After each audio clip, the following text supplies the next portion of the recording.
With over 35 years of experience, Mr. Aggarwal has been instrumental in driving growth and transformation. The company primarily was focused on switches and wires. It was about 670, 700 crores company. We were at about 4,700 crores, highly profitable. From two businesses, we had grown to about eight business verticals. We have the data coming from the machines, the production data, the maintenance data, all that will be coming on a real-time basis, and then helping in better optimization.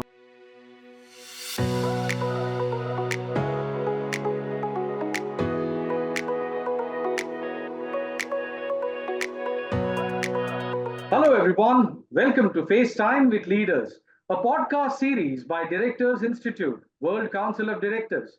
I am Rajesh Joshi, and today we have the privilege of speaking with a distinguished leader in the field of engineering products and technology innovation.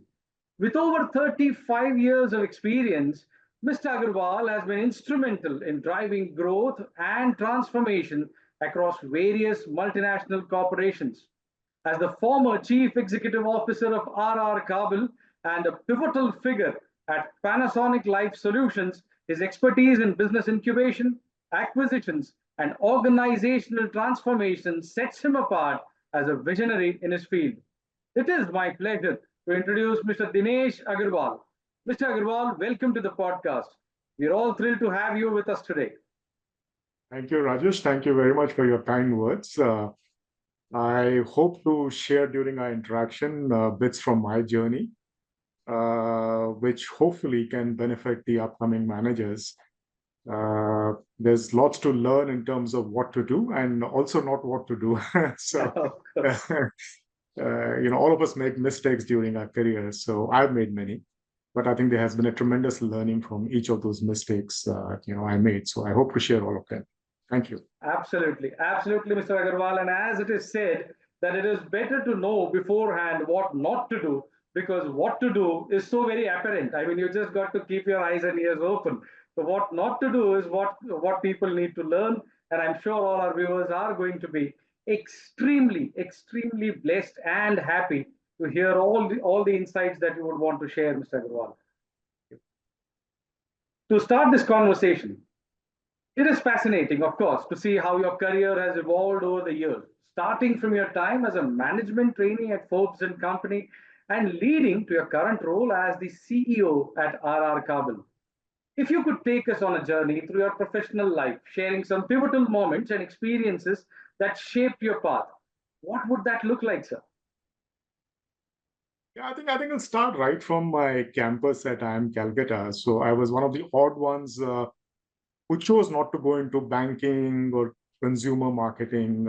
So hence I was one of the last people to get job because I was very clear that I want to get into industrial marketing. Okay. So it was perhaps towards the end of the placement session that I had these multiple offers, from L&T, Granville Norton, and I decided to join this company called Forbes Scorecard, Uh-huh. which was a multi-product company owned by the Tatas at that point in time. I joined as a management trainee, and in the first week when I joined in Mumbai, I kind of realized that I have landed up in a wrong place, Oh. right? So I thought to myself, where have I landed? What am I going to do here? Mhm. And I ended up spending 12 years in that company because I think this is where perhaps one of the lessons is that you have to find an opportunity in every dark space, right? So I thought there was an opportunity. Here was this company, especially the engineering division in which I got hired for, Mhm. which was making cutting tools, and I saw an opportunity to make a huge contribution. So of course I Okay. went through the normal learning, being area sales manager, regional sales manager. That was part of my learning. I mean, my biggest learning came when I was asked to come back to Mumbai after spending time in North India and other places, head exports. Mhm. Now, when I saw that there was a potential to export our cutting tools made in India in our own brand across the world, that's what excited me. So I actually traveled to nearly 30 odd countries across the world, including Latin America, Southeast Asia, parts of Africa, Middle East. Europe, we were already exporting. That was a Uh-huh. home base, especially UK. but that was on a private label. But all the other countries, we started selling cutting tools in our own brand, and this was a matter of pride for me because it Great. kind of ratified my aspiration. I mean, like every engineer, I had this chance to go to US, study MS. I had a scholarship, but I stayed back with a conviction that India will become a large manufacturing, base entity one day. Right? Mhm. I had a belief in the auto sector, especially. So, here I was doing my little bit there, in form of establishing Indian products, and that was a big boost. What also happened was that due to this travels, I got exposed to the newer technologies because the way machining was happening in the other parts of the world, the kind of materials that were being used, I kind of envisaged that this is going to happen in India soon, and Uh-huh. we need to upgrade. And that led me to bringing in two joint ventures. One was with an American company, and another was a British company for manufacturing cutting tools for high-speed CNC machining.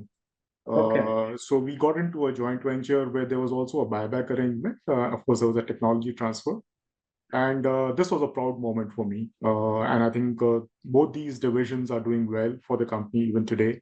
I get remembered for that, so that's what you work for. Uh, so this was going great. I became the general manager, exports and domestic sales. This was around 2000, and then the dot com was happening. Mhm. And I wouldn't be wrong to say that the bug bit me as well.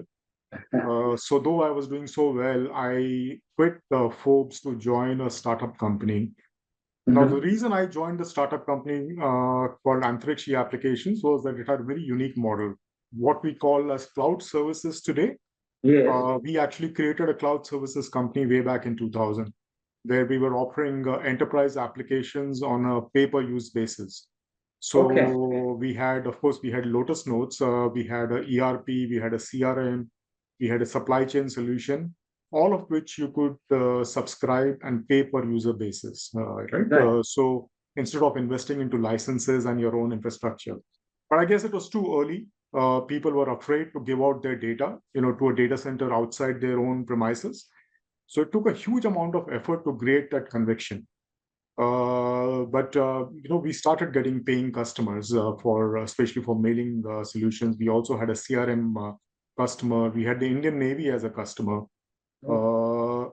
Uh, but unfortunately, this company's promoters got caught in the stock, a famous stock market scam at that point in time. I would not like to name, but due to which the funding started drying up. And very unfortunately, this company had to be folded up. And I mean, I would not hesitate to say that if this company had survived, it would have been at a very different, position. It was much ahead of time. Then I joined for a while a company called Net for India, which was basically again a pioneer in the voice over IP services, Yes. which again I found fascinating. Because international calling was expensive at that point in time, early 2000. So I said, this is great. Here is a technology which legally allows you to make the international calls at a fraction of the cost. So we did Right. various things with the voice over IP services. We had phone booths, we had calling cards, we had devices, right? So that was going great. We were also offering data center services for co-location and hosting and stuff. But somewhere in the back of my mind, I think the Antrix application e-services experience, had hit my, should I say, belief or confidence, and I said, no, let me get back to manufacturing. I think that's the core of mine, and so I decided to get back. Uh, I think the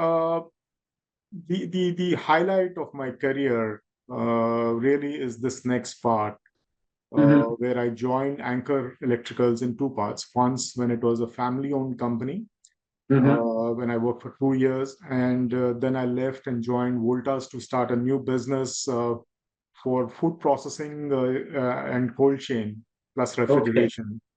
Okay. Uh, so while I was at Voltas, again setting up this new business, new division, I got called from Anchor because Anchor got acquired by Panasonic in 2007. And 2008, a Japanese director reached out to me. We had an informal chat. So he wanted to know whether I would be interested in coming back to the company. Mm-hmm. As we got talking, I realized that just like Forbes, my first company, I had understood that this company has a huge unlocked potential, and I decided to come back to Anchor. Right. So I joined there to head the switches business, which is of course the largest business at that point in time. The company primarily was focused on switches and wires. It was about 670, 700 crores company, and family owned, family managed. But the Japanese were new to the country. So that was a very, very interesting journey, traversing from that stage to 2022 when I kind of retired at 58 Mm-hmm. as a joint managing director. We took the company through a whole bit of transformation, right, of the culture. See, I have a very strong belief, and I say this on my many public forums. The difference between a good company or a successful company and not so successful company are its people. Everything Right. else can be procured, whether Right. it's technology, whether it's machines, equipment, uh, people you cannot replicate. So I think this has been our biggest success, perhaps, at Anchor, now called Panasonic Life Solutions. Transforming this family-owned company to multinational, very very process-oriented, high on governance, very high on compliances. Compliances used to be the biggest gap that we had, because Mm-hmm. the definition of compliance when it was a family-owned company was completely different.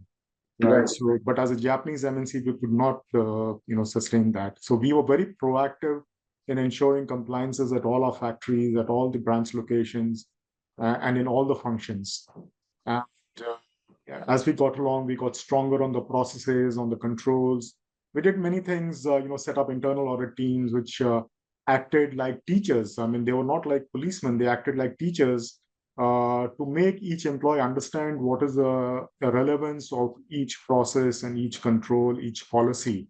That brought in a lot of buy-in from the employees, and they all started falling in place. I think the most important thing, and this is what, having spent my major part of my career in the Tatas and the Panasonic, Mm-hmm. uh, I realized that the global corporations are there surviving for so many years because the people believe in the same values. See how people spread around the world. I mean, Panasonic had 140 locations at that point in time. Now they've cut it down to about 80, 85, 90. Mm-hmm. But 90 location, 3.5 lakh, 4 lakh people. Similarly, the Tata Group. How do you have people, how do you manage people, across the world? Right. How do you create a similar kind of a passion, similar kind of a belief? It's because of the values, right? So you create common values, right? Of course, there is this mission statement or a vision statement. All of that is required. That what does the business want to achieve? But I think ultimately it's the values, right? So the employees believe in the values. They see the managers following those values, and this is what unites the people. And that is what makes a huge difference between a successful and not so successful organization. So, which is what I then did at Anchor, right? Mm-hmm. So, along with, of course, my colleagues, the HR, we ensured those that values are well transferred, right? So people understood each value. Of course, it started with a very basic thing like many Japanese companies do, that is the morning prayers, right? Where Right. you get in together for about 10, 15 minutes, say out your values, and, have a common assembly, say out anything else, any achievements, etc. But apart from that, doing things like screenshots on your computers or on the walls, making sure that the visibility of those values are there, and then of course practicing them, right? Finding Right. every opportunity, establishing the right processes on code of conduct, ensuring that if there's a violation, it gets uh, mm, punished is not the right word, but yeah, it get addressed in the right way. If it is severe, then punished as well, so that Right. people understand that there's no biasness, whether it's a senior vice president, who's at fault, he gets punished, right? Simple as that. So, so those are the things that, brought in uh, that belief in the management. And once Mhm. that belief is there, then you see the employee productivity, their, deliverance go high. So, so I think that cultural creation, the transformation, the process, governance, and then of course growing of the business. So we grew to, when I left the organization and retired, we were at about 4,700 crores, highly profitable. From two businesses, we had grown to about eight business verticals, Mhm. right? Switches, wires, lighting, fans, appliances. We got into solar. We got into many new businesses. So I incubated four or five new businesses. So solar, EPC, we got into modular kitchen. So many people don't know that Panasonic, is also into housing products. So we brought in modular kitchens into India against the European competition, and it's doing pretty well. We brought in flooring. Flooring has started now, cladding materials. Yes. We got into EV chargers. We got into smart infrastructure, home automation, energy management systems. So all of this is now contributing and helping the company grow because we wanted to create this additional pillars for the future growth. And India had become a kind of a jewel in the crown, for Panasonic. So they Right. wanted to use this model for growing into Middle East and Africa, and that's really what is happening. So a lot of our products manufactured here are now being sold into those countries, and a lot of these models are flowing there as well. So yeah, this is I would say the highlight of my career. Of course, RR was a shorter time. I was there just for about 15 months. Uh, Mhm. we took the company public, and apart from that, I was incubating and growing the weaker businesses. So we started the manufacturing of switches and switchgear. RR was primarily, I would say, still a wires and cables company. So we started to strengthen up the switches and switchgear business. Also, the consumer, the fast-moving electrical goods business. And I was also conceiving a joint venture, with an Israeli company to bring in infrastructure, control systems, smart street Mhm. lighting, and others. Right. But yeah, unfortunately, I mean, I had to leave the company. So that's been the journey in nutshells. Rajesh, yeah. That's absolutely fascinating. I mean, uh, 35 years, put very nicely summarized in about what 5 7 minutes. That's well, it is an impossible task to be really honest. I mean, I would also like to put you again in a spot of bother here. A specific challenge or a specific achievement that somehow still remained with you, and those the insights that you have actually got from them. If you could please share that with us. So I think I'll again take the human resource angle. So there was a lot of pressure on me at Anchor, with the Japanese management, to so there were a lot of people in the company, uh, who had been with Anchor for 20 plus years, right? So Anchor is a 1963 founded company, right? So as I said, till 2007, it was a family-owned, family-managed Right. company. Uh, so the kind of people we had, they were loyalists, not necessarily highly educated, not necessarily very process-driven. So the Japanese management was having trouble communicating with them, getting their ideas across. So there was a lot of pressure on me to, basically bring in fresh blood, bring in Mhm. people from outside. While I understood the need for that, I didn't want to rock the boat, Mhm. right? So now, you can always argue whether that was the right thing to do or not.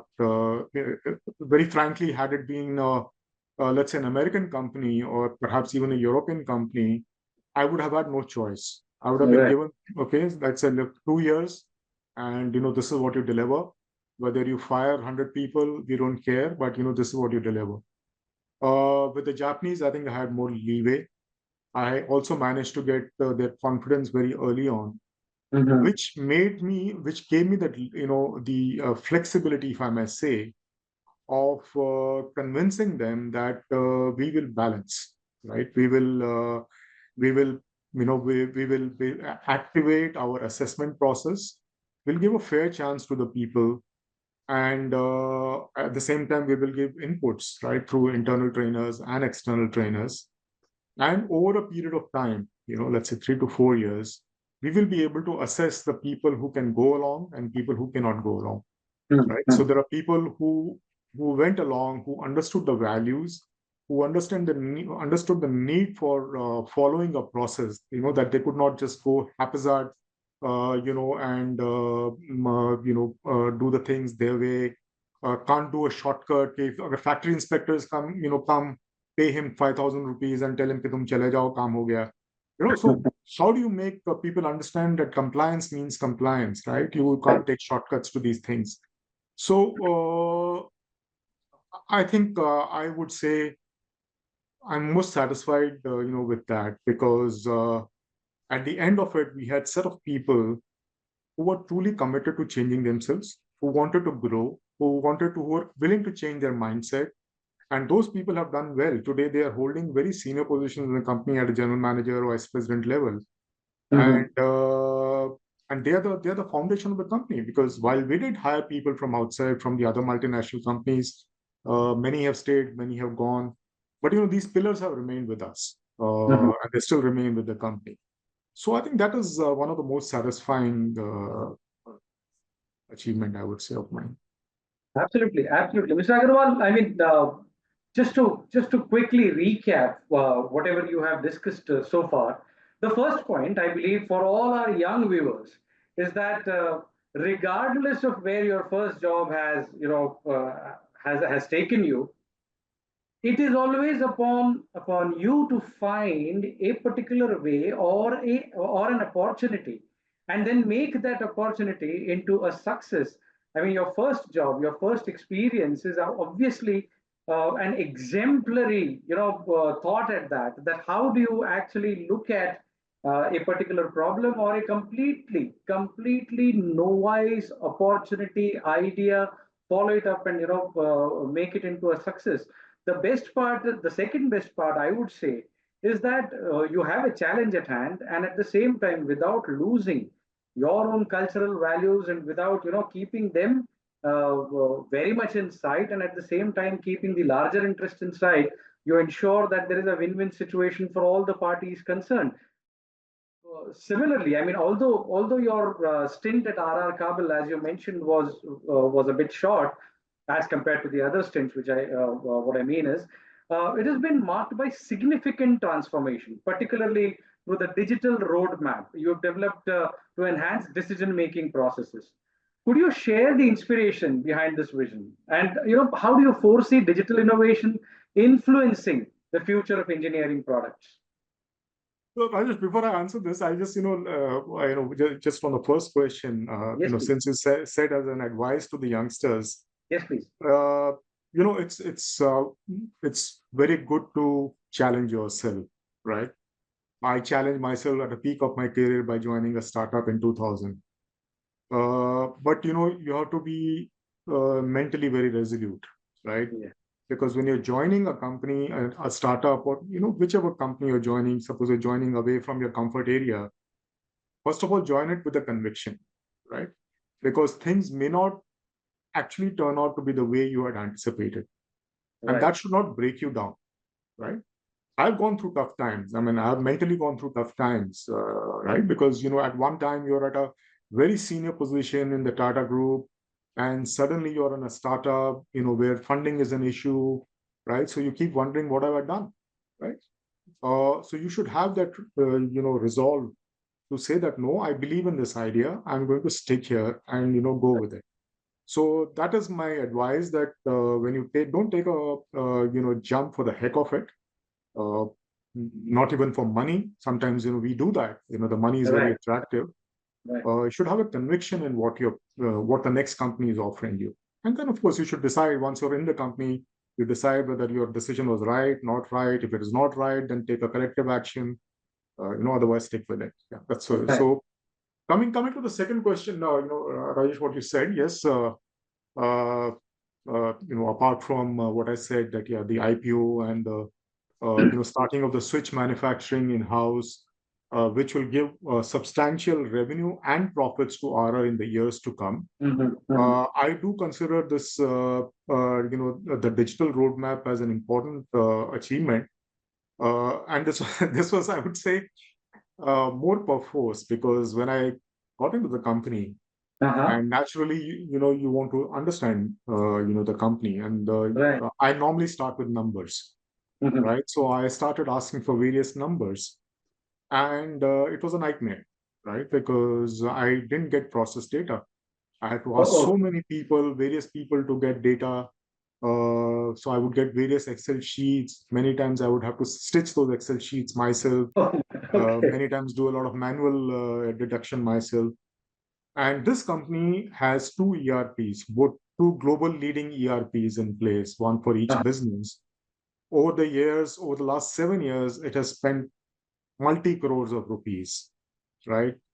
Hired two large consultants. I don't want to name, Uh-huh. but at the end of it, the management information system was so poor that information was not available, on your fingertips, right? So, which I found very strange, right? So, this is what kind of forced me to say that this company is not going anywhere if you're not aware in terms of where we are on a daily basis, right? Absolutely. Absolutely. So that was my trigger. So I said, okay, let's first start with a DSS, a decision support system, wherein every operating manager, whether it's a sales guy or a manufacturing guy or a finance guy, has information on the fingertips. Because otherwise, in a product, imagine a wire and a cable product where nearly 80% is material cost, right? Mhm, mhm. And then you have manpower costs, you have operating cost of your offices. You're playing around, maybe just within uh, less than 10%, right? How do you Mhm. make profit unless you have a complete visibility at each SKU level on Absolutely. the cost? And it's a very volatile product, because copper prices just keeps fluctuating up and down. And also, so it is depending on the copper price, and the in the global market, the LME index, it is dependent on the exchange rate, the US dollar. So your prices are fluctuating, your costs are fluctuating. So this is what led me to do that. So obviously, sales was the lowest hanging fruit. So we created a dashboard for the sales, where right from the top, from the MD level, one could drill down up to the executive level. Depending on the need of the information, you could go Mhm. down in terms of the distributor, how much the distributor has bought, sold today, and or for a period, for the last 6 months, for last 1 year. So a very interactive dashboard, that we created. And then we were obviously planning to link it with the Salesforce automation, which was already in place in terms of the sales journey cycle, how much of order capturing has happened for the day, and so on and so forth. The whole idea was to create a single portal where every employee of the company can log in, and depending on his or her login, they would have the access to the information, whether it's sales related information, manufacturing related information, right, supply chain related information. Right. So we had already completed on the sales side, on the production side, and we were in the process of doing it for the finance.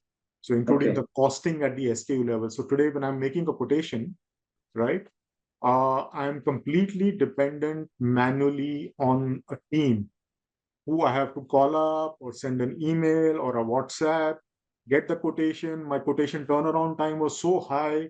I was losing out to competition, or I was losing out because of an incorrect quotation, because all of that is happening manually. It was all happening on Excel sheets. After having spent so much of money on two ERPs and IT infrastructure, this is what we had. Quotation was all manual, being decided by one or two individuals. Now, it can't happen with a company, 6,000 odd crore company. You can't have dependence on a few people. So this is what we were trying to automate, right? That at least all the standard quotations get automated. Special products, yes, there will be some intervention. Even that we were trying to develop an algorithm. There's a software called Cable Builder. We're trying to incorporate that and so on. So this is and then of course the roadmap extended, beyond to the customers, to the distributors, right, to the retailers, uh, and on the supply side, so that there'll be an auto generation of the POs, and so as per schedule you'll have a delivery and so on and so forth.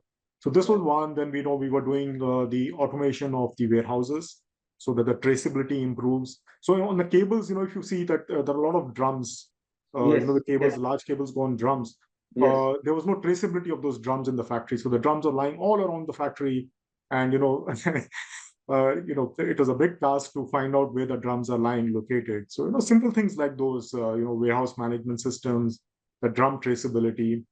We were also at, I would say, a pilot stage, but beyond the pilot stage of IoTification of our machines. So Mhm. all the lines of wires and cables manufacturing, we had already successfully completed some pilots. The whole idea was to capture the manufacturing data on a real-time basis. But I kind of put a slowdown on that because I realized that what's the point of putting you know as I say, four horses in front of a old cart, Mhm. because the speed is going to be limited by the cart's speed, right? So when Right. your ERP itself is not fully integrated, what's the point of having an real-time data when you're not able to use it? So the Right. first thing was to integrate the ERP, get the manufacturing information at least on a daily basis updated before you get onto the real-time basis. So, but yeah, that IoTification project has started. Mhm. And so eventually you'll have the data coming from the machines, the production data, the maintenance data, all that will be coming on a real-time basis, and then helping in better optimization of the production plan, of the inventory. So this was a digitization on the other side. Mhm. On the product side, the roadmap that we had, for the switches division was that apart from the mechanical switches, as I had done in Panasonic, we were beginning to work on the IoT, switches and sockets, where you can Yes. remotely turn on, turn off any device, whether it's a light or an appliance, and also on the automation. So a lot of technology is now coming into these products as well. So let's say a switch gear in your house, which Mhm. typically if there's an overloading, then the circuit just switches off. Right. But you may not be inside the house, so how do you get a notification? So today you have circuit breakers which can actually give you a notification on your mobile phone that this circuit at your home is tripped, right? Okay. Right. So you may, if it's something serious, you may want to take an immediate action, but at least you're aware that this has happened. Then similarly on the automation side, while there is a simple dumb automation where you can switch on and switch off an air conditioner, or let's say change the temperature, but now the automation system is evolved to an extent where you can have intelligence built into it, where it Mhm. actually is recording the pattern of your use over the year, right? And which season, what kind of temperature, what kind of fan speed you like, so that in the next season it is able to replicate itself, right? Right. Or you Right. do a combination of air conditioner and a fan. That in a summertime you want both the fan and AC to be on at the beginning of the night when you're sleeping, but towards midnight you feel cold and you want the fan to be turned off or slowed down. So it starts learning all of that, and then it starts controlling itself, right? Mhm. So that's a kind of intelligence or technology which is coming into these products. Right. Similarly, on the lighting, your ambient lighting, and controlling all the appliances together. When you want to, let's say, watch television, automatically the lights will dim, the air conditioner will turn on, your TV will be switched on. So you can go around playing. Similarly, on the security side, you can get a notification if someone is at your door. You can get the picture of the person who is at your door, even if you're not at home, right? Right. And then you Right. can decide whether to ask your neighbor to give him the key or not. So things Yes. like these, right? So these are all the technologies which are coming into. So that's a roadmap which I had created in Panasonic, and we were going to do the same thing, similar thing in RR Kabel as well. So Okay. yeah, so that's those are some of the things that yeah.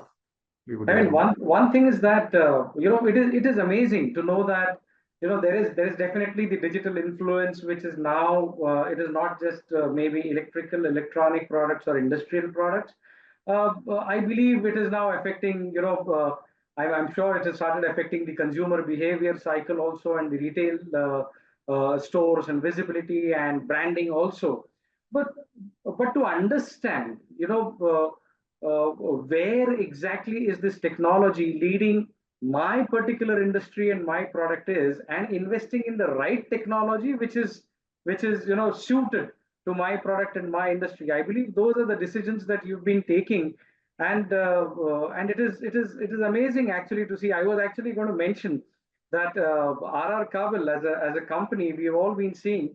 I mean, in the last about 10 or 15 years, this company has kind of skyrocketed, and I'm sure the next phase of its growth is all thanks to you and your efforts in the digital part, and in getting the MIS right. I was wondering if it was 10 years back, but since you mentioned that Yeah, it but was I just think about this is now. actually, yeah, this is actually very surprising, and I would say, all honesty, that even at Panasonic we had many gap areas. Uh-huh. The reason being, when companies implement ERP, they don't plan it with a complete perspective, right? That as a company, what is my need going to be 5 years, 10 years down the line, right? You Right. just do it Right. kind of in pieces, bits and pieces, intermittently, and that's exactly what we did in Panasonic also, right? So desperate, yeah, abhi pehle accounts ko kar dete hain, finance ko, let's automate. So we did that, then we got onto the sales, and then finally onto the manufacturing. So you have a disjointed system, right? So once you have a disjointed system, then joining it is not as easy. So Yeah, that is a absolutely. problem with most of the companies, on the ERP implementation. I believe 2007 to 2010 or 12. I think that was the phase when everybody started jumping onto the ERP part and started implementing ERP in bits and pieces. And by the time you were in 2022, 24, you realize, oh, all these need to be integrated, because if they're They not did, talking and to each technology, other. yeah, and technology has changed so much, because Yeah. now everyone is talking of real time information. अब मतलब मेरा 5 minute पहले क्या production हुआ मुझे अभी I need to know now. I need to No, know and that. the technology exists today. Yes. So, but the problem is, as I said, you have a very old cart, so there's no point putting very new horses there, right? Right, right. Absolutely. Absolutely, sir. It is truly remarkable to see how hard work and dedication can lead to significant recognition. And the President's Award from Panasonic is a testament to that. Can you take us back to that moment and share what it took to achieve such a prestigious honor? I mean, what does this recognition mean to you personally, sir? And how has it influenced your journey since then? Yeah, thank you, Rajesh, for bringing this up. Yeah, this certainly holds a place of pride in my entire career. Sure. So, typically, so Panasonic, as I told you, has got a huge presence, right? It's about 80 odd countries it's present in now, for more than 3.5 lakh employees. So, what it does is, like any large corporation, every Hmm. year it recognizes companies from its global companies which have performed well. The performance not necessarily could be financial performance, it could be also on, let's say, safety record, it could be on ESG, for example, Hmm. right? So those parameters. So 2017, they made an exception because this is normally given to a company. 2017, for the first time, they gave it to an individual. That's me. Okay. And the citation was very exciting, where it basically said something to the effect that for helping Panasonic entrench into India and Hmm. achieve the cultural transformation, something to that effect. I don't remember the exact words, but Wow. those the and yeah, so uh, then when you're taking that award in a huge stadium or in front of hundreds of your peers in Japan, Hmm. it's a great recognition for the effort that you put in, that somewhere you've done something right. So uh, what how it has influenced me is, obviously, I was always uh, uh, you know very fascinated with the founder Konosuke Matsushita, his beliefs, his journey, and I found a huge similarity between his beliefs and that of the Tata Group. I mean, these are two groups I've worked. I'm sure many other larger groups, successful groups, have similar philosophies. Mm-hmm. But these are the two philosophies I know very well. So I found a huge similarity. And uh, so I, as I said, I became more sort of dedicated in terms of spreading those values within the organization. Sharing interpretation of the teachings of Konosuke Mash. Because of my position, luckily I had the opportunity of traveling more to Japan, getting more exposure. Visiting the Konosuke Matsushita Museum many times, right? And seeing the history of Panasonic and what each of his beliefs. So obviously, I came back and shared those, right? So and I ensured that that went down to the workers, Right. right? So we did many, believe. Another thing, I like to mention that we had about 7,800 and so about 6,000 workers, Mhm. across our various factories. We didn't have a single industrial relations problem all the years, right? Wow. And I think, apart from the credit which goes to the HR teams, I think the biggest contributor there was that one is the values that we spread, Mm-hmm. and again for the workers, in the regional languages. So we had Hindi, Gujarati, primarily these two languages, all across the shop floor. But we created forums where the workers could talk to the management, right? So where even a simple problem like the tap is leaking in the bathroom Mm-hmm. could be brought up, and it would get addressed, because otherwise in the next meeting it will get questioned that why didn't that happen. But Right. this brought in a huge amount of acceptance. And Mm-hmm. before that, I think what brought in that confidence was that uh, the focus on the sanitation, in the factories. I mean, uh, there was no place to eat. The chairs on which the workers used to sit and assemble the products were not comfortable. Many of the toilets were dirty. There were broken tiles, broken taps. It was very, very simple thing to do, but our acting upon those initially, right from the beginning, Mm-hmm. ensuring that there's a cool water. Otherwise, imagine in a temperature of 45 degrees, your worker is having to drink water, hot water there, right? Right. So just putting up those water coolers with a filter, ensuring their safe health, and ensuring that there's a doctor available. Then, as a part of CSR, we had a van going to their villages. They used to come from villages across Haridwar, 15 odd villages. These are the simple initiatives which made us, get a confidence, with those workers. And imagine that in Haridwar, where there are three largest trade unions present because of BHEL, and Mm-hmm. we were part of the BHEL complex. We were, our location was there. These trade unions could not break into our factories, right? Wow. Because our workers told them we don't need you. So, these are the kind of things, which sorry, coming back to the award, that it actually encouraged me more, that yeah, this is we are doing the right thing, and we just need to continue to do it more vehemently. So it Right. increases your belief in the company, and then you want to bring in more products. So we brought in more products from Panasonic into India. We spread Panasonic into all the neighboring countries, South Asia, and then we moved on to Africa. So I think, yeah, it creates more belief. You're wanting to do more for the group, and yeah, that's It's really inspiring, sir. I mean, to hear how recognition like that shapes one's journey, and I'm sure that it is not that just because the recognition happened, you kind of started taking a larger interest in all of these things that you mentioned, especially employee welfare, because I believe it started way back when you were with the Tatas, I believe, where as you rightly mentioned that you found some sort of a of a commonness between these two ideologies, these two values of conducting an enterprise, if I may use that phrase, of running a business.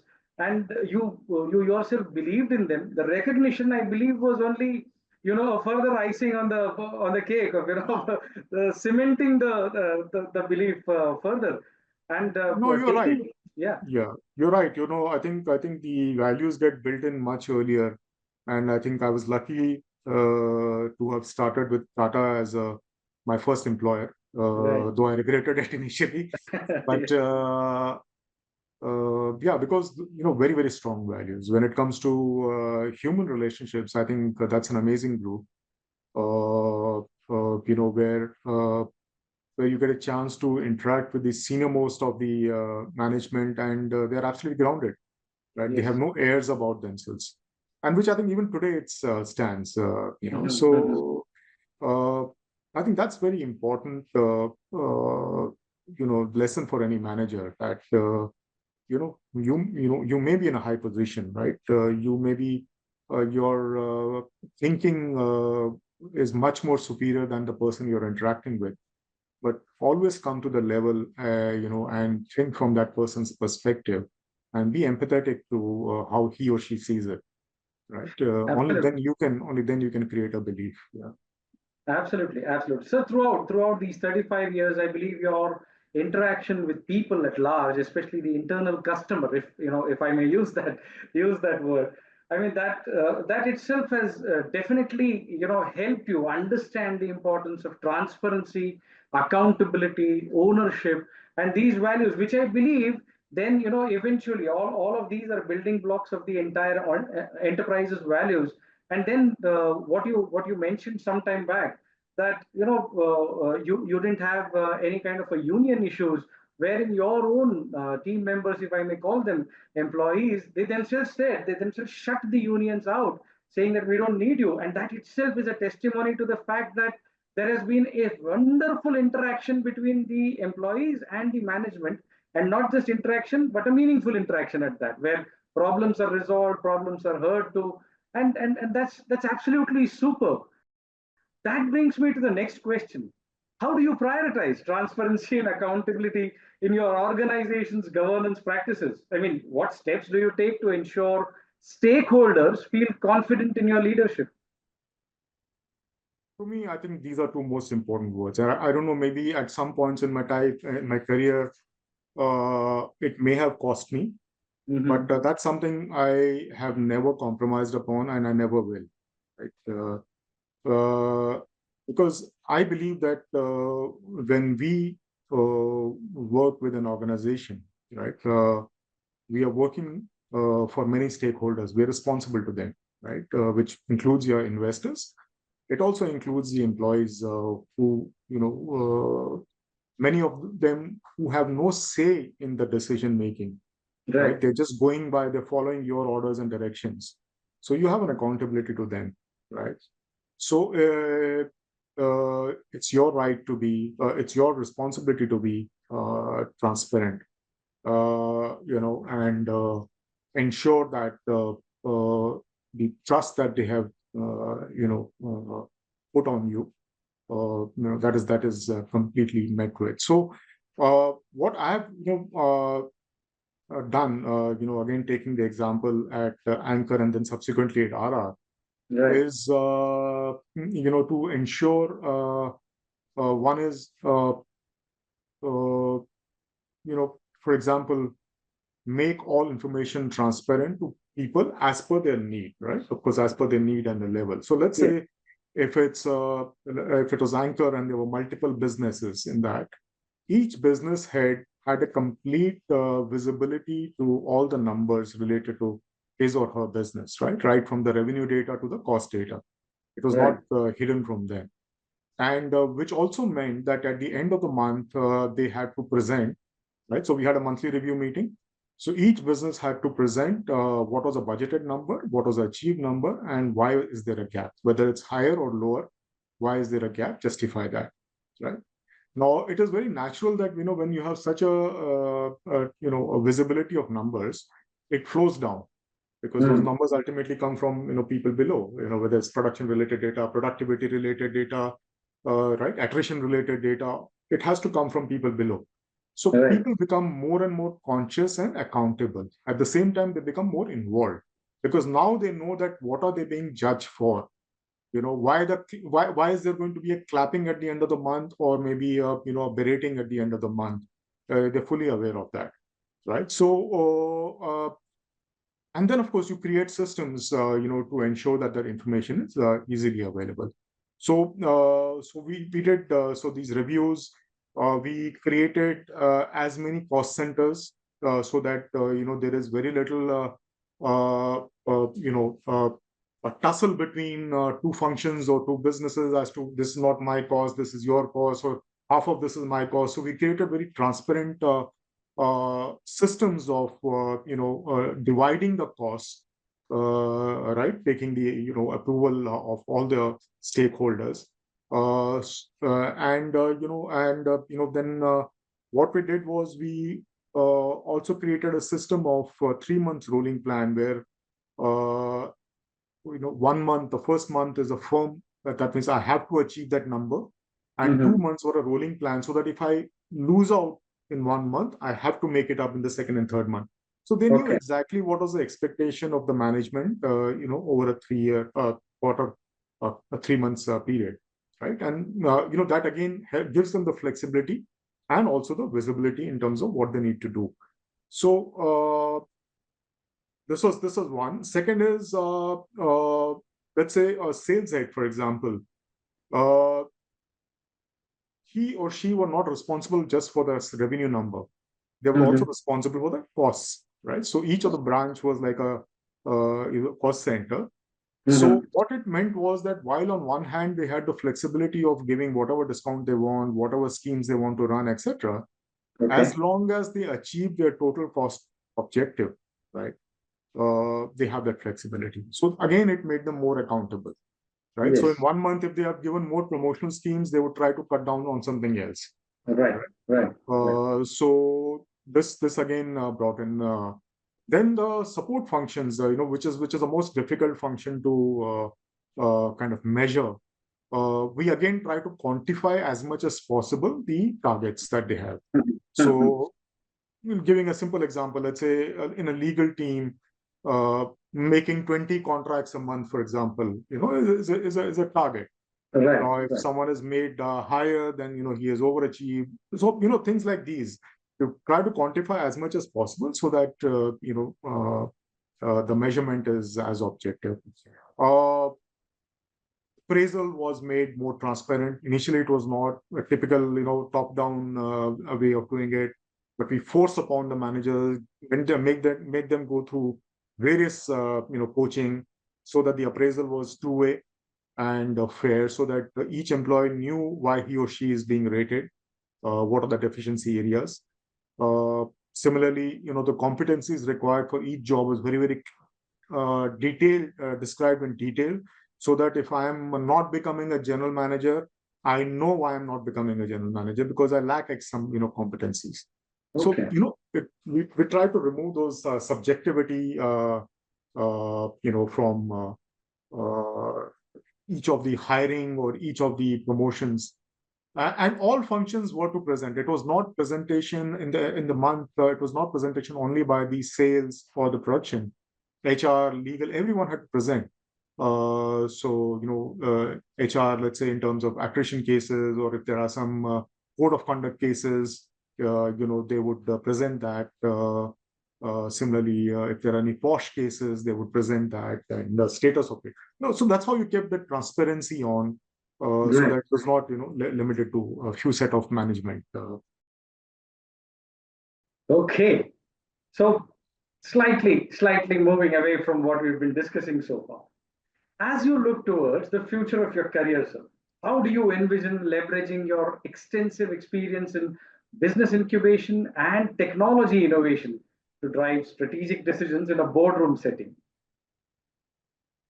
Yeah, I think that's a that's the first futuristic question that I've asked. No, but that's a question which I'm asking myself right now, because I'm at that stage. where I want to play a meaningful role. See, there's going back to my beginning of my career, there was a reason I stayed back in India, right? So the reason was my belief that this country will become a great manufacturing base. And I think that's what the government has been trying, right? So Right. make in India for the world, right? I still have a belief in that, though things are not going at the pace at what the government wanted it to. Hmm. But I think eventually it will happen because of a large consumption market. Our domestic consumption, our captive consumption itself is so large. We are a Right. very innovative country in terms of engineering. I've seen that progress over my 30 odd years. We just need to get a few things in place so that we have to set up a few global scale manufacturing capabilities, right? It's happened in Yeah. some sectors, automobile to some extent. Now it is happening in electronics. Lots more needs to happen. Textiles, it's happening. Lots more needs to be happening. So I would like to associate myself with such companies who have this belief of Hmm. making itself big, of making itself a globally relevant, compliant company, which is highly respected. And that is where I think I can play a great part in terms of creating an organization for them, helping them find the technology partners. And with my exposure to multiple, venture partners, and also then with the Japanese for about 15 years, especially with the Japanese companies, I think I can play a huge difference. And I think, according to me, there are lots of Japanese companies which are willing to come into India and invest. I think Oh, just yes. waiting for the right signal. Right. They're hesitating because most Japanese companies are very cash rich, and today they have very limited markets in which they can expand. Right. They've done whatever they could in China. So India and countries around India become a very attractive market for them. So I'm hoping that I can get an assignment or alignment with them. So yeah, so so some kind of an opportunity where I can help a company establish here, help them get the right technology partnership, get them local partnership, help them overcome their compliance challenges, set up the governance framework for them, set up their organization framework for them.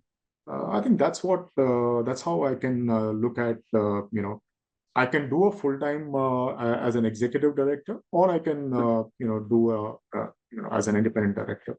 So I'm open to both. So that's what I'm looking at currently. Yeah. Great, great. I wish we could continue this discussion, sir, because there is 35 years of experience here that I'm sure all our viewers are really, wanting for more. If that is what this podcast is going to leave them. As we wrap our discussion today, I'm curious about your journey with Directors Institute. How has your experience there shaped your views on corporate governance and influenced your decision-making process, if I may say so? And how has this affiliation impacted your professional growth and the insights that you've gained along the way?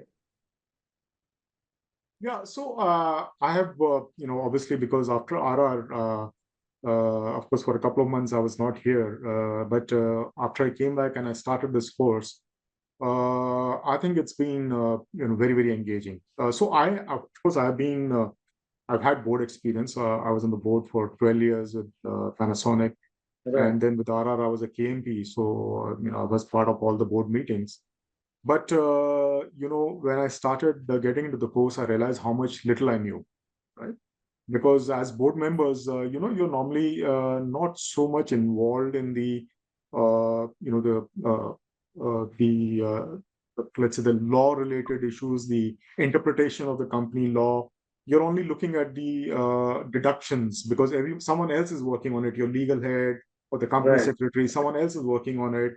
You're only seeing the end result. Of course, I got involved in the compliances detailed. I had to do that in Anchor because of the situation, but a lot of these things were not known to me. So what's been great about my engagement at Directors Institute is that I have actually gone word to word, learned, heard each of the the deliverance which has been there. And they have a very nice structured way where they give a Mhm. deliverance and then it's followed by a tax summary, text summary followed by evaluation of your understanding.